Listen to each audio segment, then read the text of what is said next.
أعوذ بالله من الشيطان الرجيم. بسم الله الرحمن الرحيم. يا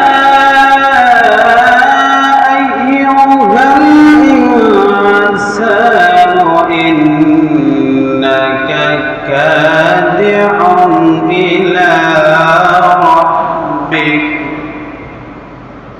إلى ربك كدحا فملاقيه.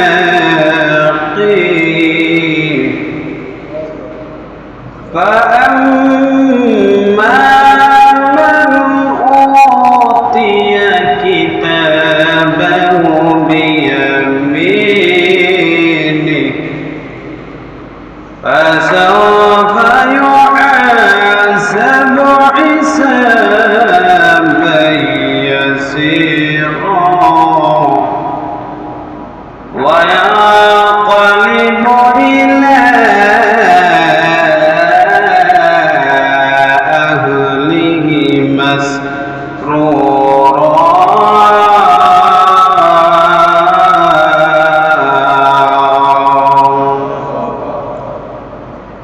وقال رسول الله صلى الله عليه وسلم: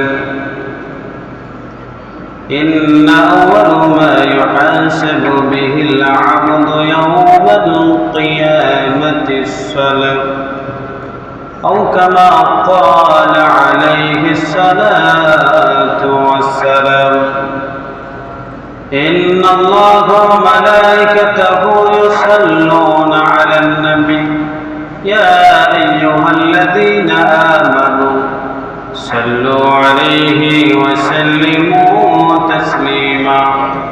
اللهم صل على محمد وعلى آل محمد كما صليت على إبراهيم وعلى آل إبراهيم إنك حميد مجيد.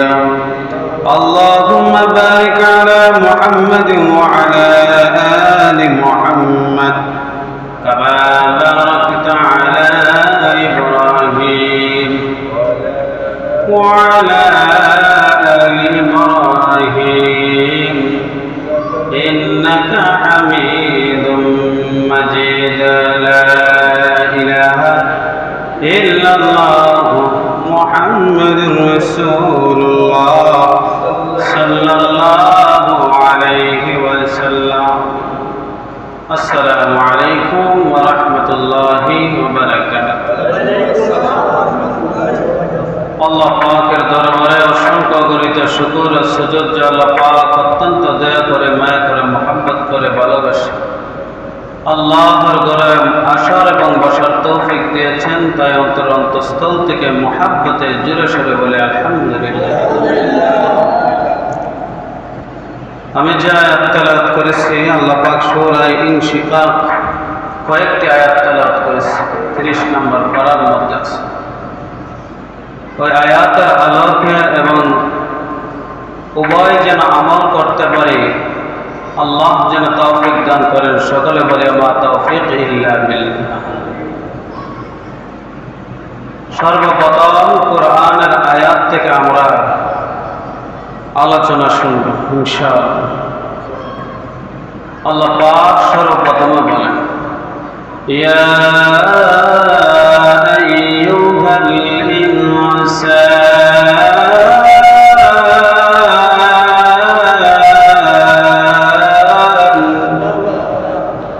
হে মানুষ, তোমরা তোমার রব পর্যন্ত পৌঁছতে ইন্নাকা কাদিহুন ইলা রাব্বিকা কাদহা ফামুলাকীহ।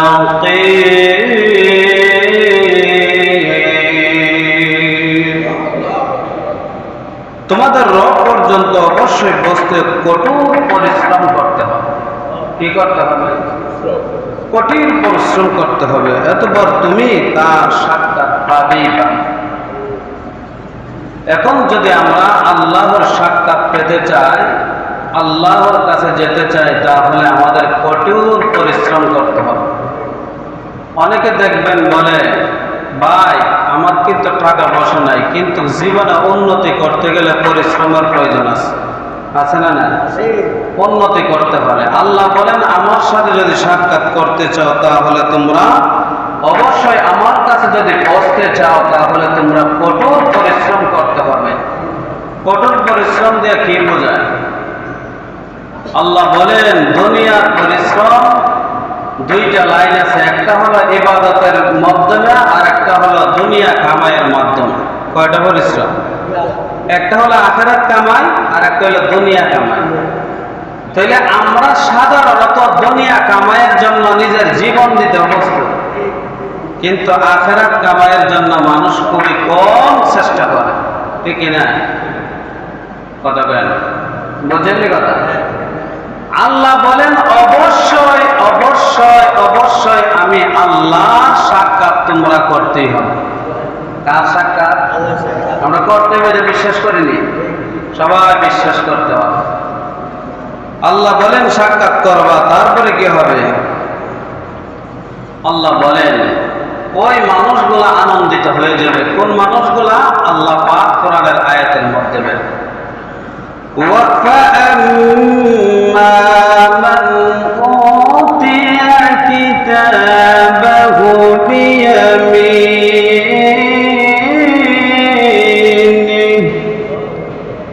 ওই মানুষগুলা কিয়ামতের দিন আনন্দিত হয়ে যাবে, আনন্দ উল্লাস করবে। ওই মানুষগুলা তার আত্মীয় স্বজনের কাছে দৌড়াবে আর বলবে, আমি আজকে কিয়ামতের ময়দানে আমার আমলনামা আমার আল্লাহ ডান হাতে তুলে দিয়েছেন।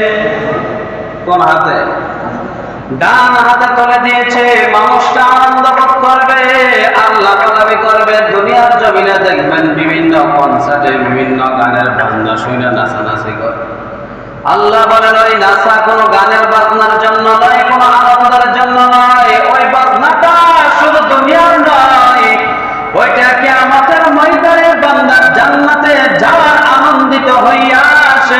ময়দানের ভিতরে আত্মীয় স্বজনের কাছে দৌড়াবে আর বলবে, আমার কপাল কত ভালো, আজকে আমার আমলনামা আমার আল্লাহ ডান হাতে তুলে দিয়েছেন।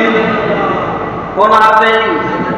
আল্লাহ বলেন, যাদের ডান হাতে আমলনামা দেওয়া হবে আর কোনো হিসাবের দরকার নাই, কারণ ডান হাতে যাদের আমলনামা দেওয়া হবে, হে অবশ্যই অবশ্যই সে জান্নাতে দৌড়াবে। তারপরে আল্লাহ বলেন, জান্নাতীরা আনন্দ করবে, উল্লাস করবে, আর আত্মীয় স্বজনের কাছে গিয়া বলবে, মার কাছে গিয়া বলবে, ও মা, তাকায়া দেখো আমি নামাজ পড়েছি, রোজা রেখেছি, ওই মালিকের জন্য যা হুকুম করেছে সব আমি পালন করেছি। ও মা, আজকে তাকায়া দেখো আমার বড় আনন্দ। বাবার কাছে দৌড়াবে, বাবা আজকে তাকায়া দেখো আমার হাতে যে আমলনামাটা দেখতে পাচ্ছিস, ওইটা দুনিয়ার কোনো আমলনামা নয়, আজকে আমার জান্নাতে যাওয়ার আমলনামা পেয়ে গেছি। প্রত্যেকটা মানুষের কাছে যাবে, ভাইয়ের কাছে যাবে, বোনের কাছে যাবে। একদল মানুষ যাবে নেকি আনার জন্য, আর একদল দৌড়াবে, বলবে আমার আমলনামা ডান হাতে পেয়েছি, আমি জান্নাতে হয়ে গেছি। তারপরে আয়াতের মধ্যে আল্লাহ জানায় দিলেন, فَسَوْفَ يُحَاسَبُ حِسَابًا يَسِيرًا।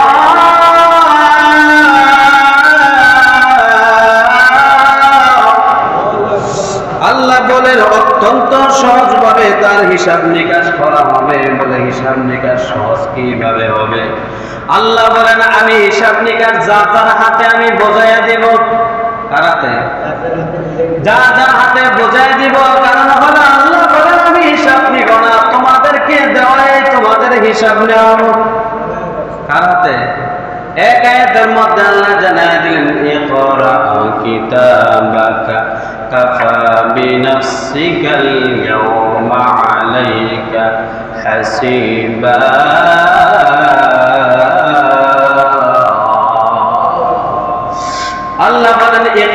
কিতাবাকা, তোমার কিতাব তুমি পড়ো, হিসাবাল তুমি তোমার হিসাব মিলাও, তুমি তোমার হিসাব কি করেছো না করেছো সব কিছু আজকে ওইটার ভিতরে আছে। আল্লাহ বলেন ইকরা, তোমার কিতাব তুমি পড়া শুরু করে দাও। একটা দুইটা কিতাব নয়, 99টা কিতাব তুমি পড়া শুরু করবা।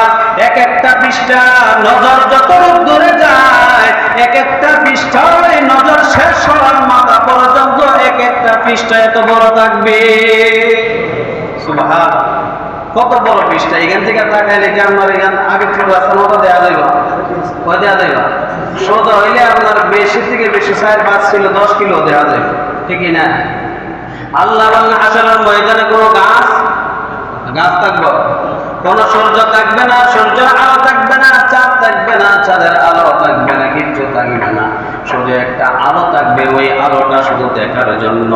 ওই 99টা কিতাব দেয়া বলবে তারা কিতাবাকা কাফা বিনাফসিকা আল-ইয়াওমা আলাইকা হাসিবা, আজকে তুমি তোমার কিতাব পড়ো, তুমি তোমার হিসাব মিলাও, হিসাব মিলে দেখো তুমি জান্নাতি না জাহান্নামী। আল্লাহ পাক রব্বুল আলামিনকে ডাক দেয়া বলবেন মালিক, এমন কিতাব আর দুনিয়ার জমিনে দেখি নাই। মালি হাযাল কিতাব লা ইউগাদিরু ওয়ালা সাগীরাতুন ওয়ালা কাবীরাতুন ইল্লা আহসাহা, ওই কিতাবের ভিতরে ছোট্ট যেটা আছে কণা বালির মতো গুনাহ, যেটা নাকি ছোট্ট আছে দেখার মতো নয়, ওইটাও কিতাবের মধ্যে লেখা। যেটা দেখা যায় না ওইটাও কিতাবের মধ্যে লেখা। কোন ছোট বড় কোনটাই বাদ যায় নাই। কোনটা কি? কোনটা বাদ যায় না। ওই জায়গার মধ্যে সবকিছু লেখা আছে। এমন কিতাব তো আর পৃথিবীর জমিনে কোনো কিছু দেখি নাই। আল্লাহকে বলবে আল্লাহ, ওই কিতাবের দিকে তাকায় দেখি আমরা জাহান্নামী ছাড়ার কোনো উপায় না, জাহান্নামী ছাড়া কোনো উপায় নাই, কারণ তার হিসাব সে মিলাবে। আল্লাহ নিজে ওপেনলি বলবে কিতাব পড়ো, নিজের হিসাব নিজে মিলাও। আমি আল্লাহ আজকে হিসাব আর মিলানোর দরকার নাই, আমি আল্লাহর হিসাব করে তোমাদেরকে বোঝানোর দরকার নাই। যাও যাও কিতাবগুলা পড়ো আর নিজের ডিসিশন নিজে নাও। তাহলে বলুন তো আমরা জান্নাতে যাওয়ার দরকার আছে না নাই? তারপরে আমার আল্লাহ জানিয়ে দিলেন অন্য আয়াতের মধ্যে, ওই আয়াতের মধ্যে জানিয়ে দিল ওয়ায়ানকালিমু ইলা আহলিহি মাসরুরা, আর তার পরিবার পরিজনের কাছে আনন্দিত হয়ে ফিরবে, আনন্দিত হবে, বলবে আমি আজকে জান্নাতি। আপনারা বলেছিলেন আমি মনে হয় জাহান্নামের কাজ করতেছি। বলে না না, যত কাজ করছি সামান্য হলেও আমি আল্লাহর জন্য করছি। সামান্য কার জন্য করছে? আল্লাহর জন্য করছি। আখলিস দীনাকা ইয়াকফিকাল আমালুল কলিল, হাদিস শরীফের মধ্যে আছে যদি আমল অল্প করো কিন্তু ঈমানটা কাটি করে করতে হবে। ঈমানটা কি করে?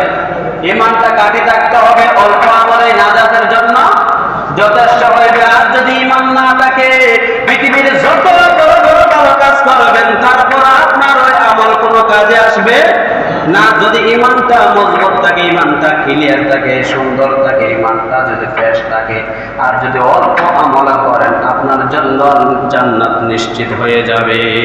সুবহানাল্লাহ। তাহলে কি করতে হবে? মনটা, অন্তরটা, ঈমানটা ফ্রেশ রেখে আমল করতে হবে। কি করতে হবে? আমল।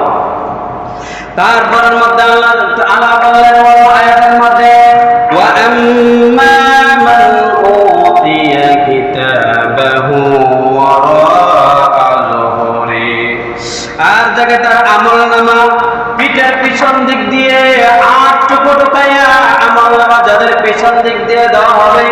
বলে পিছন দিক দিয়ে কিভাবে? বলে বাম হাতটা তার পিছন দিক দিয়ে ঘুরাইয়া, মাথার তার পিছন দিক দিয়ে ঘুরাইয়া, বাম হাতটা তার পিঠের দিক দিয়ে ঢুকাইয়া, হাত বুক দিয়া ছিদ্র করিয়া ওই হাতটা যখন সামনের দিকে আনবে সাথে সাথে তার কলিজা পেটে তার রক্ত পর্ণ হওয়া শুরু করবে।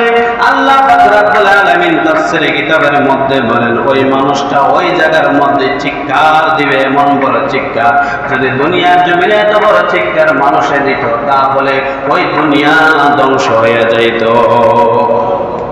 এত বড় চিৎকার দিবে, বলবেন আল্লাহ। আর আত্মীয় স্বজনকে ডাক দিয়া বলবে, মালিককে ডাক দিয়া বলবে, ভাই বন্ধুদেরকে ডাক দিয়া বলবেন, আজকে যদি তোমাদের সঙ্গ না দিতাম দুনিয়ার জমিনে, তাহলে তো কঠোরতম শাস্তি আমার আমল নামা দেওয়ার সময় হইতো না। হইতো না, আমল নামা দেওয়ার সময় হইতো না। আল্লাহ পাক রব্বুল আলামিন বললেন, তোমরা কি করছো? বলে, দুনিয়ার জমিনে খারাপ মানুষকে বন্ধুরূপে গ্রহণ করেছিলাম, মদখোরকে বন্ধুরূপে গ্রহণ করেছিলাম, জিনাখোরকে বন্ধুরূপে গ্রহণ করেছিলাম। আল্লাহ এবং আল্লাহ রাসূলকে যারা ভালোবাসতো, মহব্বত করতো, তাদেরকে আমরা বন্ধুরূপে আমরা গ্রহণ করি নাই। আল্লাহ পাক রব্বুল আলামিন বলবেন, আজকে যদিও বন্ধুরূপে তুমি আমি আল্লাহকে এবং রাসূলকে গ্রহণ করো, কোনো কাজে আসবে না। কারণ হলো দুনিয়ার জমিনে বারবার বলা হয়েছিল, বন্ধু বানাইবা একজনকে, তিনি হলেন আমার আল্লাহ। বন্ধু কাকে? আল্লাহকে বন্ধু বানাইতে হবে, রাসূলকে বন্ধু বানাইতে হবে। তার জন্য আল্লাহ পাক রব্বুল আলামিন বললেন, দুনিয়ার জমিনে খারাপ মানুষের সাথে চলা যাবে না, চলতে হবে কার সাথে? কার সাথে? আমাদের দিকে তাকায় দেখেন, আমরা ভালো মানুষের সাথে চলি না, খারাপ মানুষের সাথে। বলেন না, কথা কম না? কার সাথে? খারাপ মানুষের সাথে ওঠা বসা বেশি, বা খারাপ মানুষের সাথে চলাফেরা বেশি, খারাপ মানুষের সাথে বন্ধু বান্ধবতা বেশি, কিন্তু ভালো মানুষের কোন সঙ্গ আছে? সঙ্গ নাই। আল্লাহ পাক রব্বুল আলামিন আল্লাহ আয়াতের মধ্যে জানিয়ে দিলেন, ইয়া আইয়ুহাল্লাযীনা আমানু তাকুল্লাহা ওয়া কুনু মা'আস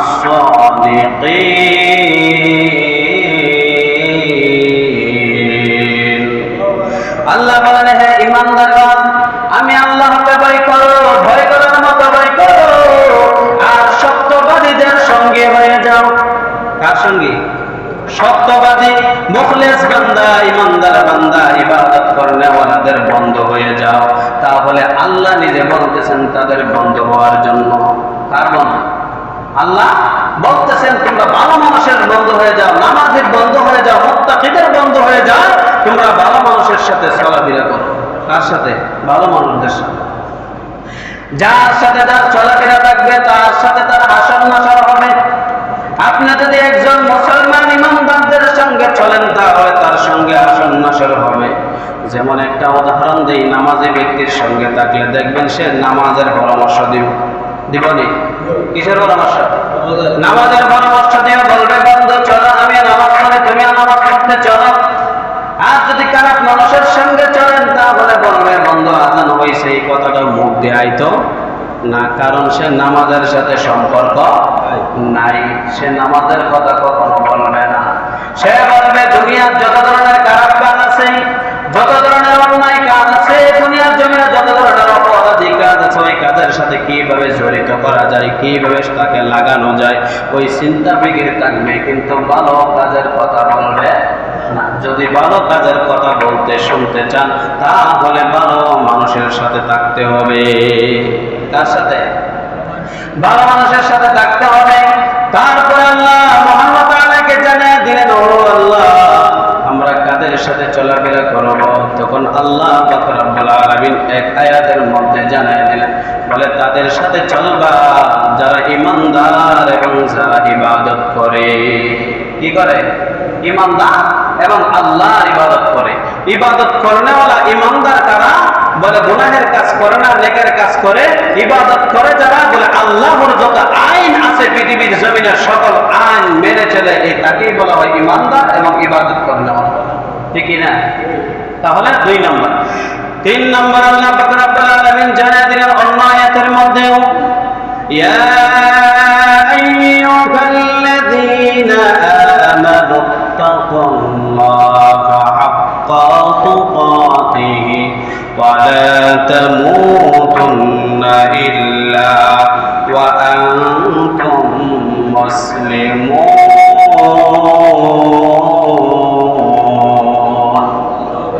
আল্লাহ মুহাম্মদ তাআলা জানিয়ে দিলেন, ইয়া আইয়ুহাল্লাযীনা আমানু তাকুল্লাহ, হে ঈমানদারগণ, হে ঈমানওয়ালাগণ, আমানু তাকুল্লাহ, আমি আল্লাহকে ভয় করো, হাক্কা তুকাতিহি, ভয় করার মতো ভয় করো, ওয়া লা তামুতুন্না, যতক্ষণ না তোমরা পরিপূর্ণ, ওয়া হাক্কা তুকাতিহি ওয়া লা তামুতুন্না ইল্লা ওয়া আনতুম মুসলিমুন। তোমরা যতক্ষণ না মুসলমান হইছো ততক্ষণ তোমরা মৃত্যুবরণ করিও না। কতক্ষণ? যতক্ষণ না মুসলমান হয়েছেন। বলে আমরা মুসলমান হয়েছি কিনা জানবো কিভাবে? বলে মুসলমান হয়েছি তখনই বুঝবেন যখন মুসলমান শব্দের একটা অর্থ সবথেকে ভালো অর্থ হলো আমি আল্লাহর কাছে আত্মসমর্পণ করলাম। কার কাছে? আত্মসমর্পণ করা মানে কি? আমার বিরুদ্ধে চলা? বুঝলেন কথা? মানে আল্লাহর বিরুদ্ধে চলা। আত্মসমর্পণ করাটা মানে কি? আল্লাহর যত আইন আছে মেনে নেওয়া, যত নিষেধ আছে এটার দ্বারে কাছেও যাইতাম না। এটা আত্মসমর্পণ। এটা কি বলা হয়? আত্মসমর্পণ করলাম আর অন্যায় কাজ করবো না। আল্লাহ ওই এটার থেকেই বোঝা গেল সে মুসলমান হয়ে গেছে। কি হয়ে গেছে? মুসলমান হয়ে গেছে। তাহলে আল্লাহ রাব্বুল আলামিনকে বললাম, আল্লাহ আমি তো এখন মুসলমান হইলাম, এখন আমরা কিভাবে ওই মুসলমানিত্ব ধরে রাখবো? তখন আল্লাহ রাব্বুল আলামিন অন্য আয়াতের মধ্যে 2 নম্বর পারা 11 নম্বর পৃষ্ঠার মধ্যবর্তী অবস্থা আল্লাহ জানায় দিলেন, ইয়া আইয়ুহাল্লাযীনা আমানু দুখুলু ফিস-সিলমি কাফা ওয়া লা তাত্তাবি'উ খুতুওয়াতিশ শাইতান ইন্নাহু লাকুম আদুউম মুবিন। আল্লাহ বলেন, হে ঈমানদারগণ, হাক্কা ইয়া আইয়ুহাল্লাযীনা আমানু দুখুলু, হে ঈমানদারগণ, আমানু দুখুলু ফিস-সিলমি কাফা, তোমরা মুসলমান হয়েছো, ঈমানদার হয়েছো, কিন্তু তোমরা পরিপূর্ণভাবে ইসলামে প্রবেশ করো নাই। কোন জায়গায়? পরিপূর্ণভাবে ইসলামে প্রবেশ করো নাই। পরিপূর্ণভাবে তোমরা ইসলামে দাখিল হও, ইসলামে পরিপূর্ণভাবে ঢুকো, পরিপূর্ণভাবে ইসলামের ভিতরে প্রবেশ করো। হাক্কা তুকাতিহি ওয়া লা তামুতুন্না ইল্লা ওয়া আনতুম মুসলিমুন। যখন তোমরা পরিপূর্ণভাবে ইসলামের ভিতরে প্রবেশ করবা, ইসলামের ভিতরে ঢুকবা, পরিপূর্ণভাবে ইসলামের ভিতরে আসবা, তখনই তোমরা মুসলমান হয়ে যাইবা। তখন কি মুসলমান হওয়া যাবে? আল্লাহ পাক রব্বুল আলামিন রাসূলকে জানিয়ে দিলেন, ও আমার হাবিব, মুসলমানদেরকে জানিয়ে দেন এক মুসলমান অপর মুসলমানের উপরে 6টা হক আছে। কয়টা? এটা সবাই খেয়াল করেন। আমরা তো হক বুঝি না। তার মনে করে একজনের বিরুদ্ধে একজন লাগাই দিলে এটা বুঝি হক। এখন বর্তমানে চলতেছে এটা। বুঝেননি কথা? আমাদের চান, আমার দিকে চান, কোন দিক দিয়ে চান? এক মুসলমানের উপর আরেক মুসলমানের কয়টা হক? কয়টা? মনে রাখেন। 1 নম্বর হলো এক মুসলমান আরেক মুসলমানকে দেখলে সর্বপ্রথম সালাম দেওয়া। কি দেওয়া? আসসালামু ক্বাবলাল কালাম, কথা বলার আগে সালাম দেওয়া। কথা বলার আগে কি দেওয়া? আমাদের অভ্যাস হয়ে জায়গা, বাবুল ভাই আসসালামু আলাইকুম, এরকম না? এরকম দেনে সালাম? এটা সালাম না। সালাম কি? আসসালামু আলাইকুম ভাই, কেমন আছেন? এটা বলতে পারে, ঠিক না? কি করে? আগে কি করে? আগে কেমন আছেন এরপরে সালাম দেয়। এটা বলা যাবে না। হাদিস শরীফের মধ্যে কি আছে? আসসালামু ক্বাবলাল কালাম, আগে সালাম তারপরে কালাম, সালামের পরে কথা বলা। সালামের পরে কি বলা? আমরা তো অনেকে আছি সালামে আপনার মহব্বত বাড়া। সালামে কি বাড়া? মহব্বত বাড়া। যদিও হিংসা, বিদ্বেষ, অহংকার থাকে, আপনার সালামে ওইগুলা দয়া মুচ্ছা করে পরিষ্কার করে দেয়। সুবহানাল্লাহ। কি করে দেয়? দয়া মুচ্ছা একদম পরিষ্কার করে দেয়। কিসে পরিষ্কার করে? সালাম, আসসালামু আলাইকুম। আল্লাহ আমার ওই ভাইয়ের উপরে, আমার ওই মুসলমান ভাইয়ের উপরে আপনি শান্তি বর্ষিত করেন। কি বর্ষিত করেন? শান্তি বর্ষিত করেন। শান্তির দরকার আছে না নাই? 2 নম্বর হলো হক আমন্ত্রণ করলে। একজন যদি এক মুসলমান আরেক মুসলমান যদি আপনাকে দাওয়াত দেয়, ভাই আমার বাড়ি আপনার জোহরের সময় দাওয়াত, আপনি যাইবেন, ওইটা আপনি রক্ষা করা আপনার অন্য মুসলমানের উপরে হক। এটা কি হক? হক আদায় করার। অনেকে আছে সরাসরি না করে, না আমি খাইতাম না আপনাকে, এরকম আছে না? দাওয়াতে যাইতাম না, এগুলো করবেন না। হয়তো তার মনের ভিতরে কি পাবে? কষ্ট পাবে। আর কত বর্তমান মানুষ, আগের মানুষ কি সরল সরল আছিল, এর কষ্ট দিলে গিয়া করতে ভাই আপনারা কষ্ট দিছে, আর অনেরা উঠে তাই কষ্ট দিয়ে, বিশ্বাস করেন না? কষ্ট দিয়া তারপরে উঠে তাই আমি কষ্ট গিয়ে দিব। আর হাজার হাজার কথা কইছে কষ্ট, ঠিক না? যাকে কষ্ট দিবেন মুসলমান হিসেবে তারা কি করবেন? ভাই আপনাদের কথাটা মনে হয় কষ্ট হয়ে গেছে, এটা মাফ করে দিয়ে। কি করে দিয়ে? আচ্ছা, এটা কি ছোট কথা? ছোট কথা? মাফ চাইছেন, কখন যেন মারা যান, ওই কথার কারণে জাহান্নামের আগুন জ্বলতে পারে। এই কথার কারণে কি জাহান্নামের আগুন জ্বলতে পারে। 3 নাম্বার, আল্লাহ রাসূল সাল্লাল্লাহু আলাইহি ওয়াসাল্লাম বলেন, উপদেশ চাইলে একজন যদি আপনার কাছে পরামর্শ চায়, ভাই আমি ব্যবসাটা করতাম, এই কাজটা করতাম, কিভাবে করা যায়, আপনাকে সৎ আপনার কাছে যদি চায় তাহলে আপনি সৎ পরামর্শ দিবেন। কি পরামর্শ? সৎ পরামর্শ। ভাই এইভাবে করেন, ওইভাবে করেন, করলে আপনার ওই ব্যবসা লাভবান হবে। অনেকে আছে আবার দেখা যায় তারা দুর্বল করার লেগে পরামর্শ দেয়, আছে না নাই? হ্যাঁ, তারা কিভাবে নিচে নেওয়া যায়, তাকে কিভাবে ঠকানো যায়, কিভাবে তার টাকাগুলো নষ্ট করা যায়, কিভাবে তার বাড়ি ঘর বেচন যায়, এই পরামর্শ দেয়। এরকম নাই? অনেক অহরহ আছে। আল্লাহ রাসূল বলতে 3 নম্বর হক, যদি আপনার এক মুসলমান ভাই পরামর্শ চায়, তাকে কি পরামর্শ দিতে হবে? সৎ পরামর্শ, ভালো পরামর্শ, যে সে লাভবান হতে পারে। 4 নম্বর, হাসি দিলে। কি দিলে? আমরা হাসি দিইনি। হ্যাঁ, হাসি দিলে আমরা কি করব? এক মুসলমান যদি তাকে আপনার পাশে, আর সে যদি আপনার হাসি দেওয়া শুনে, তাহলে আপনার হাসির জবাব দিতে হবে ইয়ারহামুকাল্লাহ। কি দিতে হবে? ইয়ারহামুকাল্লাহ। আমরা তো অনেকে শুনি কিন্তু দেই না। এগুলা তাকে শুনে বলা ওয়াজিব। এক মুসলমান অপর মুসলমানের উপরে কি হক, কি হক আদায় করতে হবে। 5 নম্বর, আল্লাহ রাসূল সাল্লাল্লাহু আলাইহি ওয়াসাল্লাম বলেন, অসুস্থ যদি হয়ে যায় এক মুসলমান অপর মুসলমানকে, ওই অসুস্থ ব্যক্তিকে দেখতে যাবে। এটা কি এক মুসলমান অপর মুসলমানের হক আদায় হবে। আমরা কোন অসুস্থ হইলে টাইমই পাই না তারা দেখা যাওয়ার লাগে। কি কই? টাইম পাই না কি করার লাগে? দেখা দেওয়ার জন্য এবং দেখার জন্য যাওয়ার জন্য এই টাইমটাই বাইর করতে পারে না। রাসূল বললেন, আপনার কাছে ওই ব্যক্তি, অসুস্থ ব্যক্তি হক পায়। কি পায়? হক পাও না মুসলমান সে, তারা কি করতে হবে? দেখতে যাইতে হবে। রোগীকে দেখতে যাইলে কয়েকটা লাভ আছে। একটা লাভ বলি, যদি কোনো ব্যক্তি সকাল বেলা যায়, সন্ধ্যা পর্যন্ত 70,000 ফেরেশতা তার জন্য দোয়া করে। কয় হাজার? 70,000। শুধু দোয়া করতে, আল্লাহ আপনার এই বান্দারে মাফ করে দেন, আপনার এই বান্দার গুনাহগুলো মাফ করে দেন, আপনার বান্দারে জান্নাতি বানায় দেন। সুবহানাল্লাহ। কয় হাজার? 70,000 ফেরেশতা দোয়া করতে থাকে। আর যদি কোনো বান্দা মাগরিবের সময় যদি অসুস্থ ব্যক্তিকে দেখতে যায়, ফজর পর্যন্ত ওই বান্দার জন্য 70,000 ফেরেশতা দোয়া করতে থাকে। দেখার দরকার আছে না নাই? আমরা যেগুলা মনে করেন ইসলামে ভালো বলছে, যেগুলা করলে লাভ আছে, আমরা ওইগুলা বর্তমানে করি না। ঠিক না? অনেকে আছে গিয়ে দেন 2 বছর ধরে ঘরের মতো হয়ে রয়েছে, এই ব্যক্তিকে দেখার জন্য কেউ নাই। দরকার আছে দেখার জন্য। কি আছে? সে মুসলমান। সে কি মুসলমান। আল্লাহ যেন আমাদেরকে কবুল করেন, সকলে বলে আমিন। 6 নাম্বার হলো, মৃত্যুবরণ করলে। কি করলে? একজন মানুষ যদি মারা যায়, মুসলমান শুনছেন, কান দিয়ে শুনছেন যে ভাই ইন্না লিল্লাহি ওয়া ইন্না ইলাইহি রাজিউন করবেন, যখন কান দিয়ে শুনবেন।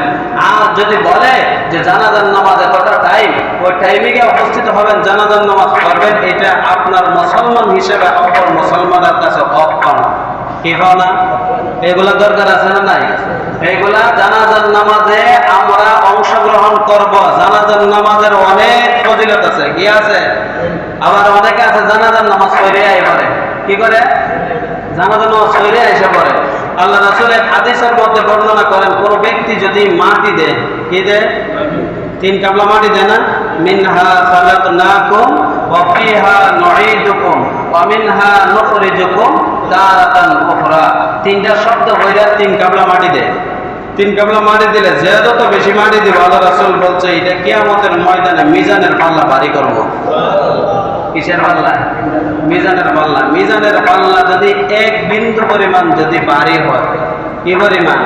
বিন্দু পরিমাণ, এক সাইড থেকে বাম সাইড থেকে যদি ডাইন সাইডে একটু বেশি হয়, তাহলে আপনি জান্নাতি। সুবহানাল্লাহ। কি হয়ে যাবে? জান্নাতি। তাহলে জান্নাতে যাওয়ার জন্য আমরা যারা জানাজার নামাজে অংশগ্রহণ করব, কি করব? অংশগ্রহণ করার সাথে সাথে আমরা অনেকে আছে যাইকে জানাজার নামাজ পড়ে, জানাজার নামাজের দিনে তো তাড়াহুড়া, 10 মিনিট 5 মিনিট দেরি হইলে দেখবেন এক একজন এক এক ভুললাই না সেটা কথা কইয়া। কারণ হলে এখানে সময় নাই। এখানে কি নাই? সময় নাই। জানাজার নামাজের সময় নাই, তাইলে বোঝা গেলে আপনি মারা যাওয়ার পরে আপনি জানাজা দেওয়ার কোনো সময় হইতো না। বুঝেন না কথা? জানাজার অর্থ তো পক্ষে 2 মিনিট 5 মিনিট সূর্য না লাগে। হাসরের ময়দান থেকে তো বেশি সূর্য লাগতো না কেন? কথা বলেন না? লাগবো? কেউ যদি ক্ষেত বাঁচা যা আপনার ক্ষেত বাঁচা করলে ওই যে ধানের মধ্যে মধ্যে যে আগাছা হয় এগুলো বাঁচার জন্য দেখেন সকাল 10টার থেকে যদি 2টা পর্যন্ত কাজ করে দেখেন এবার রোদে খালা হয়ে যাবে, আছে না নাই? অনেকে আবার লাল হয়ে থাকে, এটার থেকে কি রোদ জানাজানো বেশি? হ্যাঁ, 5 মিনিট 10 মিনিট দেরি হইলে এইগুলা বিষয় নাই, কিন্তু ধৈর্য সহকারে দাঁড়ায় থাকা এটাই হলো সবচেয়ে মুমিনের পরিচয়। এটা কিসের পরিচয়? মুমিনের পরিচয়। আর জানাজার নামাজে যদি অংশগ্রহণ করবেন কোন নেতা কেতা, কোন জাতি নেতা, যত ধরনের নেতা আছে, কোন নেতার কথা বলার লাগে দেওয়া যায় না। কথা বলবে কারা? কথা বলবে কারা? একজন আলেম কথা বলবে, একজন এলেমওয়ালা কথা বলবে, এখানে তার কথা বলার কোনো প্রয়োজন নাই। প্রয়োজন যদি থাকে তার একটা মঞ্চ আছে, ওই মঞ্চের নাম হলো রাজনীতি মঞ্চ। আপনারা বলছেন না মনে কথা? তার এখানে কোনো কি নাই, কথার কোনো সুযোগই দেওয়া যেত না, কারণ সে এই বিষয়ে কিছু জানে না। কোরআনের আয়াত কইলে দেখে না, এক আয়াত আর একখানা ঢুকে গেছে গা, এ করো মানে করো তো ঢুকে গেছে গা, তাইলে তারা এখানে কথা বলতো। কথা বলবেন গিয়া মঞ্চ দরজারা বিরিয়ানি দিয়া, বিভিন্ন জিলাপি দিয়া, মিষ্টি দিয়া ওইখানে গিয়া কথা কইবেন, কিন্তু জানার জন্য আমাদের ঘরে কথা কইতে দেওয়া যাবে না। কথা কইবে কে? হেলে বলা, আমল বলা, দুই চারটা কথা কয়ে শেষ জানাজার নামাজ। কি আল্লাহ যেন আমাদের সবাইকে বুঝার মতো তৌফিক দান করেন, সকলে বলে আমিন।